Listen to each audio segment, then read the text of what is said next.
réception d'attaque, lorsque l'équipe adverse commence à redouter l'attaque en puissance, les joueurs auront tendance à se placer loin dans le terrain, ce qui ouvre le jeu pour des placements en avant. C'est pourquoi il est important de bien maîtriser la technique de l'attaque en volleyball de plage pour les pousser à commettre des erreurs de ce genre. Bonjour et bienvenue à cette capsule technique des As de sable. Tout au long de la saison, nous allons vous présenter des capsules techniques et des entraînements que vous pourrez faire seul ou en équipe de deux. Je me présente, je m'appelle Amélie Bernier-Gérard et je suis coordonnatrice et entraîneur pour les As de sable. Dans une capsule précédente, nous vous avons présenté les pas d'appel à effectuer à l'attaque. En voici un rappel.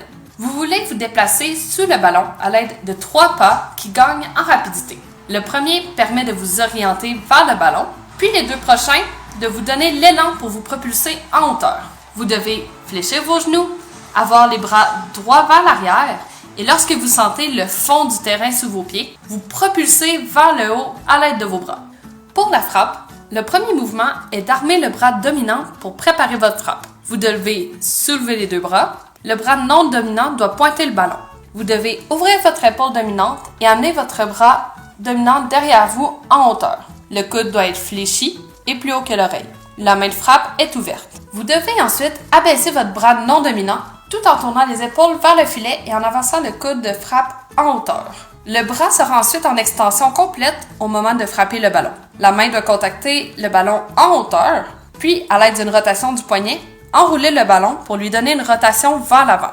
Pour ce mouvement de frappe, l'important est d'avoir un mouvement qui est rapide. Plus l'attaque est effectuée en mouvement de fouet, plus l'attaque est efficace. Vous pouvez également varier vos frappes pour viser soit la grande diagonale, soit la ligne. Maintenant que vous connaissez la technique, c'est le temps de la mettre en pratique. Donc voici 2 exercices que vous allez pouvoir faire avec votre partenaire en équipe de 2.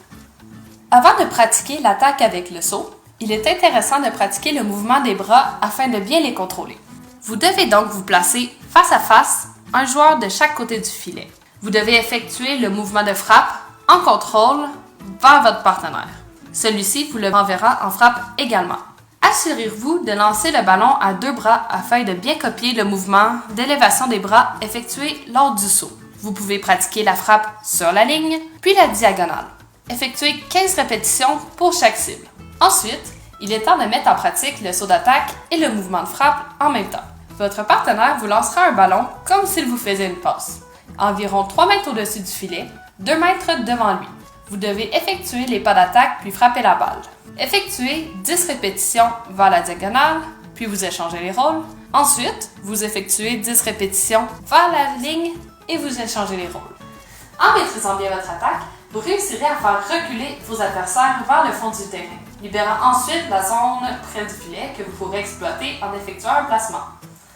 En jeu, n'hésitez pas à varier vos attaques sur la diagonale et la ligne afin d'être imprévisible pour votre adversaire.